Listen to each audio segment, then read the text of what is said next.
यह राष्ट्र उन्नत हो, विश्व वंद्य हो, इस देश का हर नागरिक देश प्रेम से ओतप्रोत हो, इसीलिए गीता के अकम सिद्धांत के पथ पर इदम राष्ट्राय इदम न मम ऐसा उद्घोष करते हुए लाखों स्वयं सेवक सेवा के पथ पर मार्गक्रमण करते हैं। इस राष्ट्र आराधना में अनेक जीवन समिधा सम अर्पित होकर सच्ची गीता अपनाते हैं। इसलिए पूज्य स्वामी जी के 71वें जन्म वर्ष की गीता जयंती को आपसे श्रेष्ठ दूसरा कोई गीता साधक हमें समझ में नहीं आया। मंच पर 2 भगवाधारी हैं, परंतु आप श्वेत वस्त्र के सन्यासी हैं जो अनेकों के प्रेरणा स्रोत है। पूज्य सर संचालक जी के त्यागमय जीवन को प्रणिपात करते हुए मैं विनय करता हूं कि कृपया वे हमारा मार्गदर्शन करें और हमें आशीर्वाद दें।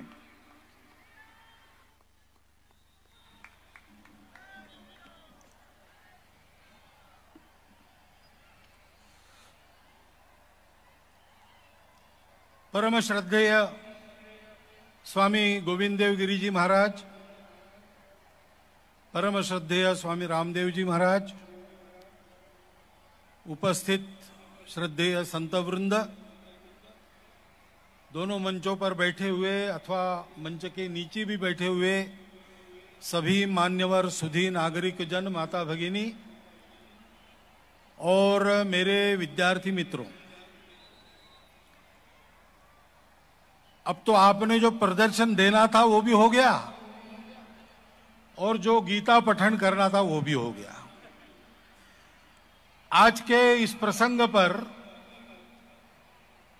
जो बोला जाना चाहिए, बताया जाना चाहिए, वो अत्यंत आधिकारिक वाणी से आप सबने सुना है और इसलिए मुझे बहुत लंबा भाषण करना है नहीं। पहली बात तो मैं ये कहूंगा कि इस प्रकार का एक अद्वितीय दृश्य उपस्थित किया, लेकिन ये केवल अद्वितीय दृश्य उपस्थित करने का विक्रम नहीं है, तो इस प्रकार का एक प्रयास चल रहा है कि एक पूरी पीढ़ी अपने देश के संस्कारों में तैयार होकर विश्व के सम्मुख भारत को ले आए। ये अनिवार्य एकमात्र कार्य अपने समय का आज है, वो यहां बहुत सातत्य से लगन के साथ किया जा रहा है, उसके फलस्वरूप ये सारा दृश्य है। और इसलिए इस कार्य को करने वालों का और इस कार्य में स्वयं इस दृश्य में उपस्थित होकर सहभागी होने वालों सबका मैं अभिनंदन करता हूं हृदय से। जितना करूं उतना कम है, फिर भी करता हूं। दूसरी बात है कि सारी जो बातें हैं वो करने की बातें हैं, इतना ध्यान में रखना, क्योंकि ये सारा उपदेश तो अपने देश में सनातन काल से हो रहा है।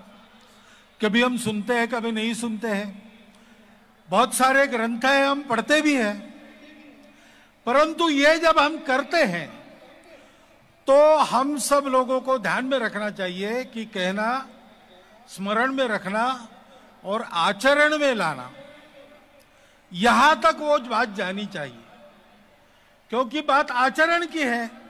गीता सुगीता कर्तव्या,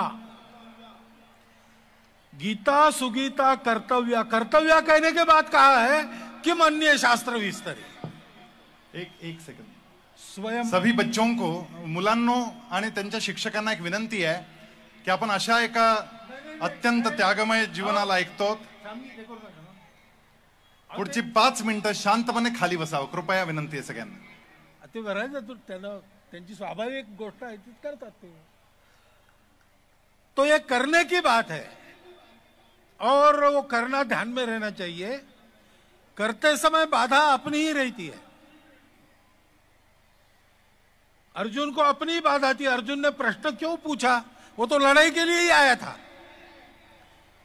सामने दृश्य देखने के बाद उसकी दृष्टि सत्य की ओर न होते हुए अहंकार की ओर होने के कारण उसके मन में प्रश्न उत्पन्न हुए कि ये मैं करूंगा तो मेरी कीर्ति होगी कि अपकीर्ति होगी, और मुझे जो सुख मिलने वाला है उसके उपभोग के लायक मैं रहूंगा कि नहीं रहूंगा, क्योंकि जिनके साथ उपभोग करना है वही मेरे हाथ से मारे जाएंगे। ये जो बुद्धिभेद अपना होता है काम करने के समय, उससे बचने की आवश्यकता रहती है। और उससे अगर बचना है तो हमको अपने स्वयं के स्वभाव के ऊपर होना पड़ता है। गीता में जो स्वभाव कहा है वो अलग है, मैं जो स्वभाव कह रहा हूं वो अलग है। स्वभाव दोनों बार कहा जाता है, लेकिन एक का स्व कच्चा स्व है, दूसरे का स्व पक्का स्व है। ये रामकृष्ण परमहंस के शब्द है। हम क्या है? हम जो है वो अपना असली स्व है,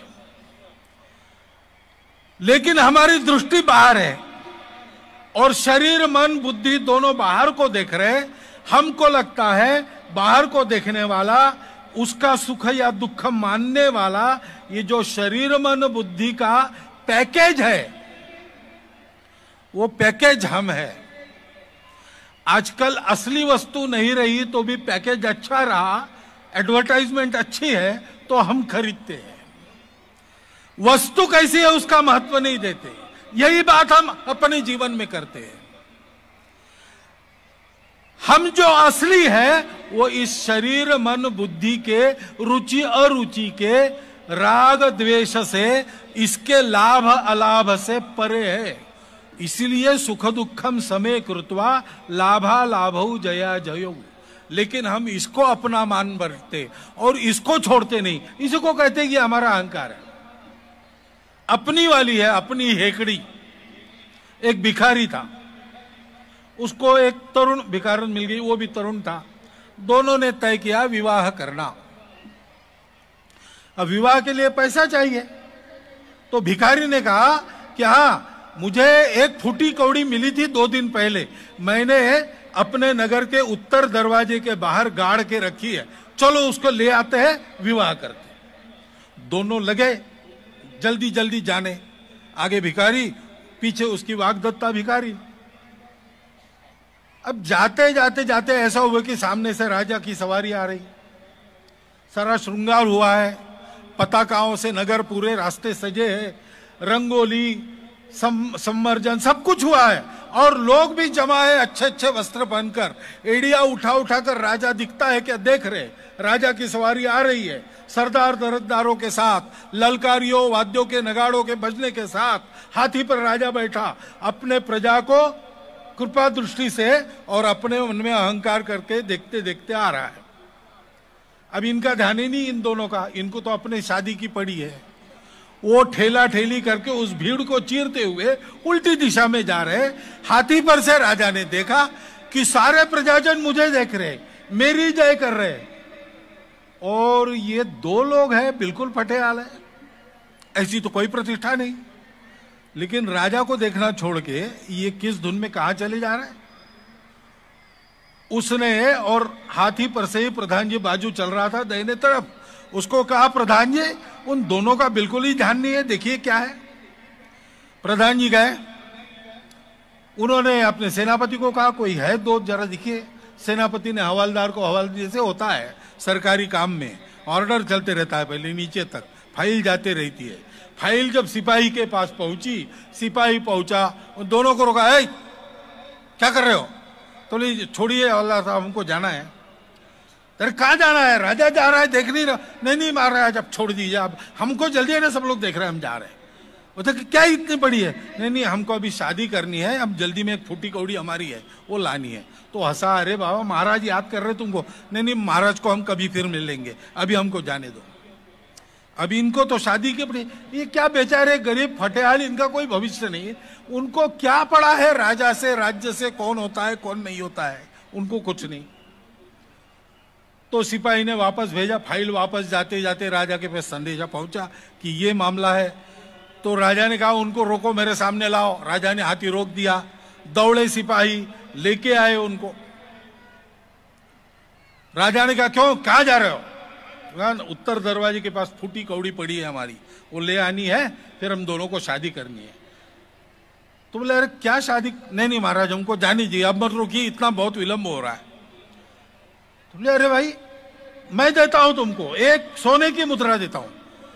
अब देखो सोने की मुद्रा राजा दे रहा है, लेकिन ये मेरी फूटी कौड़ी है, वो नहीं छोड़ता हूं मैं। राजा को कहता है भिखारी, नहीं महाराज अब वो फूटी कौड़ी लानी, हमको जाने दीजिए। राजा कह रहे 2 ले ले, उसमें क्या है। नहीं महाराज अब काहे आपका, हमने आपको देख लिया ना, हमने प्रणाम भी कर लिया, अब जाने दीजिए हम। अरे 10 दूंगा, नहीं जाने दो, 100 दूंगा। चला बोली बढ़ाते बढ़ाते राजा 10,000, 1 लाख, करोड़, 10 करोड़, 1 अरब पर पहुंचा।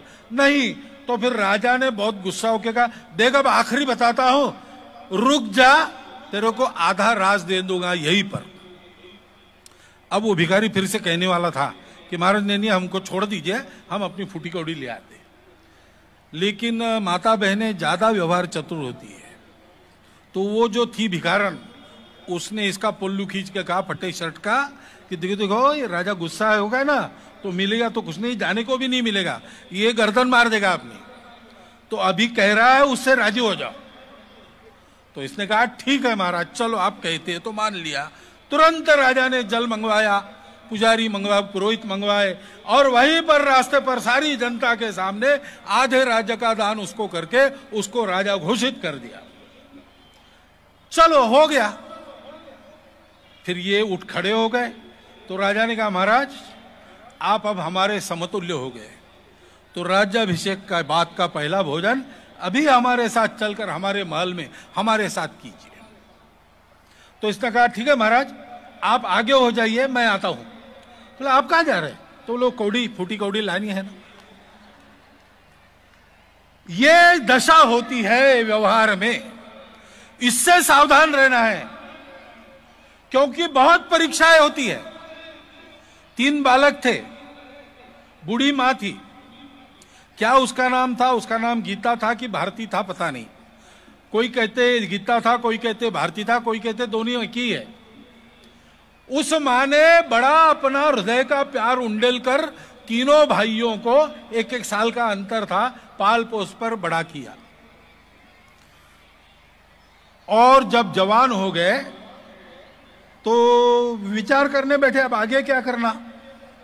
तो स्वाभाविक तीनों के मन में विचार आया, माताजी ने हमको इतने प्रेम से बड़ा किया, अब उनको सुख में रखने की व्यवस्था करनी चाहिए। गए तीनों माता के पास, गीता माँ, भारती माँ, या गीता भारती क्या, जगनई जगदम्बा क्या कहा पता नहीं, माताजी हम आपके सुख के लिए क्या करें। तो माताजी ने कहा कि देखो वैसे तो ये जो सारा राज्य है ना उसकी मैं स्वामिनी हूं, तुमको करना ही है, तो वहां प्रस्थापित करो मुझे फिर से। हाँ चलो प्रस्थापित करेंगे, कहां है आपका स्थान? तो बोले स्थान मेरा जहां है ना, वहां जाने के पहले एक राजकन्या है, उसके साथ दौड़ना पड़ता है। ये दुनियादारी जो चलती है उसके साथ दौड़ना पड़ता है, उसमें अव्वल आना पड़ता है, उसको जीतना पड़ता है। राजकन्या को जो जीतेगा वो उसका पति बनेगा और वो सिंहासन पाएगा, सिंहासन के बलबूते मुझे प्रतिष्ठापित कर सकेगा। तो बोले चलो वो करते हैं। तो बोले वैसा नहीं, उसके साथ दौड़ना पड़ता है ना, उसको एक वर प्राप्त है देवी का, उस देवी से उसको हराने का उपाय प्राप्त करना पड़ेगा।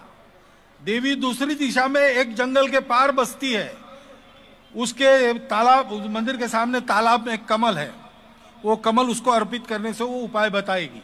लेकिन जंगल है जादू का, वहां नियम ऐसा है, एक सिरे से अंदर घुसो, सीधा मंदिर के पास बाहर निकल जाओ, पीछे देखोगे तो पत्थर बन जाएंगे। तो जंगल पार करके कमल पुष्प लाके देवी को देगा, देवी वर देगी, वो वापस आएगा, वो रेस खेलेगा, जीतेगा, तब राजा बनेगा और माता को जगन माता बनाएगा। तो ठीक है, निकले और वो जंगल आया। बुद्धिमान थे, योजना पूर्वक काम करने वाले थे, योजना बनाई, चलो कहां जाना। तीनों ने एक साथ नहीं जाना, जादू का जंगल है ना, तो तीन फूल पास के तोड़ लिए, कुछ मंत्र किया और कहा कि देखो ये फूल अपने पास रखना, तीनों फूल यहां रखना, और एक भाई पहले जाएगा, उसका अगर कुछ बुरा भला हो गया तो उसका फूल सूख जाएगा, फिर दूसरे ने नहीं जाना, पहला ही यशस्वी हो गया तो वापस आएगा, बाकी लोगों को जाने की जरूरत नहीं। लेकिन दूसरा भी गया और वो भी कहीं फंस गया तो तीसरे को जाना पड़ेगा, क्योंकि दूसरा फूल मुरझा गया। ठीक है, तय हो गया। बड़ा भाई गया तो उपेक्षा के स्वर आए, अरे कौन तुमको देखने वाला है, तू क्या वो उससे जीतने वाला है, राज करने से कभी दौड़ा था क्या? जाओ जाओ नाले में मुंह धो के आओ, अपना चेहरा जरा दर्पण में देख लो। ऐसी उपेक्षा के कारण वो क्रोधित हो गया। सुख दुखम समय कृत्वा नहीं था, और इसलिए उसने कौन अपने को ऐसे और ताने कस रहा है ये देखने के लिए तलवार निकाल के पीछे देखा तो पत्थर बन गया, फूल उसका मुरझा गया।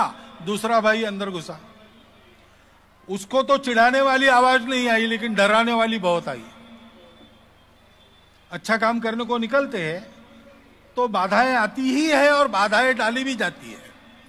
अच्छा काम होगा तो जिनके स्वार्थ के दुकान बंद हो जाएंगे वो बाधाएं डालते हैं। तो उसको भी धमकिया, देखो इस जंगल में शेर है, तुमको खा जाएंगे, ऐसा होगा वैसा होगा। एक बार बहुत पास से आवाज आई तो डर तो गया था, निर्भय नहीं हुआ था, क्योंकि परिणाम से अपनी सुरक्षा से मोह था। और इसलिए जब पास से आवाज आई तो तलवार तो हाथ में थी, पीछे देखा पत्थर बन गया। छोटा भाई था, और छोटा भाई हमेशा अधिक चतुर होता है, क्योंकि दोनों की दादागिरी सहन करते हुए उसको बड़ा होना पड़ता है। वो अंदर घुसा, उसने उपेक्षा की बातों को नहीं सुना, धमकी की बातों को डरा नहीं, तो लुभाने वाली बातें आ गई। यश का जो जमाना होता है, वाह वाह ये कैसे महान है, ये ऐसे है, ये शुभ्र वेशधारी सन्यासी है, ये सब बेकार की बात रहती है। और जो लोग मन से कहते उनके हृदय की सद्भावना रहती है। अगर अपने मस्तक में चढ़ गई तो फिर हम पीछे देखेंगे तो पत्थर बन जाएंगे। अब वो जानता था, लेकिन ये आवाजें इतनी आती थी, उसका मन ललचा था। तो उसने क्या किया, अपने जेब से रुई निकाली, 2 फाये बनाकर कान में ठूस लिए, जाओ कितना भी चिल्लाओ मेरे नाम से, मैं सुनता ही नहीं, तुम बोलो मैं नहीं सुनता, मेरा नहीं है, मैं तो एक काम के लिए निकला हूं, उसके लिए जंगल पार कर रहा हूं। गए जंगल के पार, निकल गया, देखा सामने तालाब, वो कमल पुष्प उसके बीच में अकेला खिला सुवर्ण रंग का, तोड़ा उसने, देवी के चरणों पर रखा, प्रसन्न होकर उसको कहा क्या चाहिए, वो राज्य चाहिए क्या? बोले राज्य के लिए नहीं, हमारी माता को स्थापित करने का वही एकमात्र उपाय है। हमको क्या जरूरत है, हम जंगल में पले हैं, मिट्टी में खेले हैं, वैसे ही रहेंगे, हमको जरूरत नहीं है, माता के लिए करना है, इसलिए जीतना है, जीतने का उपाय बताओ। तो उसने वही बताया जो गीता में बताया है कि किसी बात की परवाह मत करो, तुम कर्म करो किए जाओ, माते संगोस्तु कर्म कर्मण्येवाधिकारस्ते मा फलेषु कदाचन। तो फल की चिंता मत करो, तुम्हारा जो कर्तव्य है करते रहो। उसने कहा ये कैसा है भाई, आपने कोई बताया नहीं, वेद बताया नहीं, कुछ ग्रंथ हो नहीं, ये सनातन है, ये निचोड़ है, सर्वोपनिषदो गावो दोग्धा गोपाल नंदना।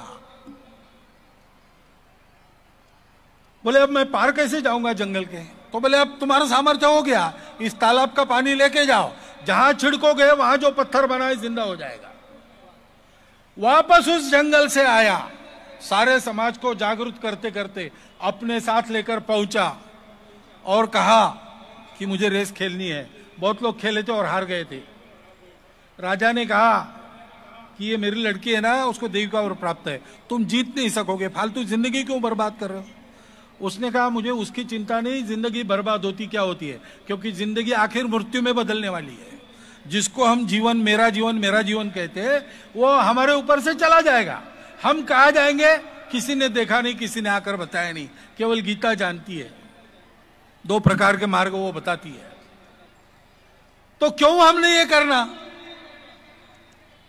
ये हमारा कर्तव्य है, इसलिए करना। उसको याद आया, फल की चिंता मत करो, कर्तव्य करो। उसने कहा ये मेरा कर्तव्य है, अपनी माता की मुक्ति के लिए, अपनी माता को स्थापित करने के लिए। रेस तय हो गई, घूमा उसके साथ। वो तो दौड़ने वाली थी, ये पिछड़ने लगा, हांफने लगा, दम घुटने लगा, चक्कर आने लगी। अब जाते जाते उसने जेब में हाथ डाला तो कहां से पता नहीं, उसके हाथ में गेंद आ गई। बाहर निकल के देखता है तो गेंद थी चांदी की। तो गेंद कहां से आ गई? फेंक दी उसने। फेंक दी तो वो गेंद इसके आगे भागी, उस राजकन्या के भी आगे भागी। राजकन्या ने देखा धूप में क्या चमक रहा है, चांदी।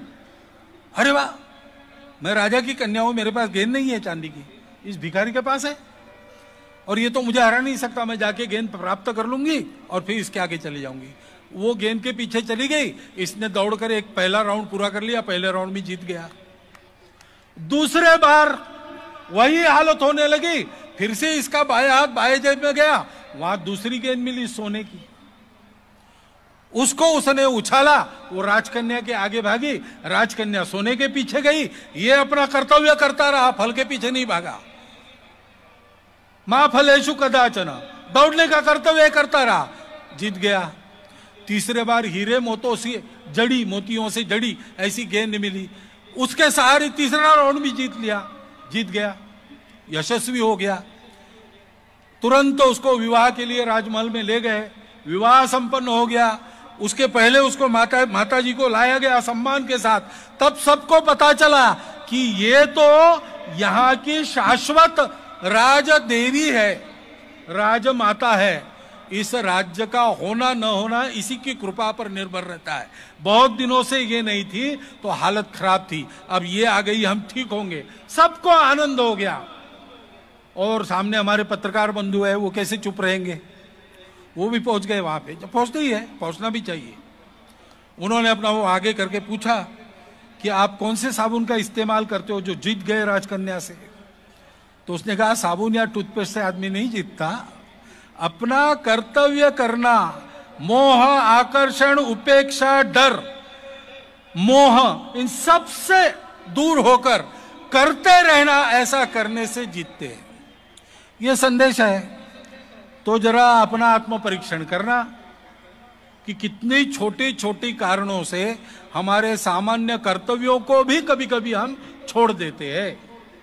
इस एक आदत को हम सुधार लेंगे तो गीता का संपूर्ण अनुसरण कर सकेंगे। और गीता का अनुसरण करते हैं तो बात तो निश्चित है कि भारत की सनातन विचार परंपरा का, इसके पहले के अभी तक के, और वो इतना शाश्वत चिंतन है कि मैं कहता हूं बाद में आने वाले चिंतन का भी निचोड़ जिस गीता में है, उस गीता के आधार पर चलने वाला समाज और देश विश्व गुरु बनेगा।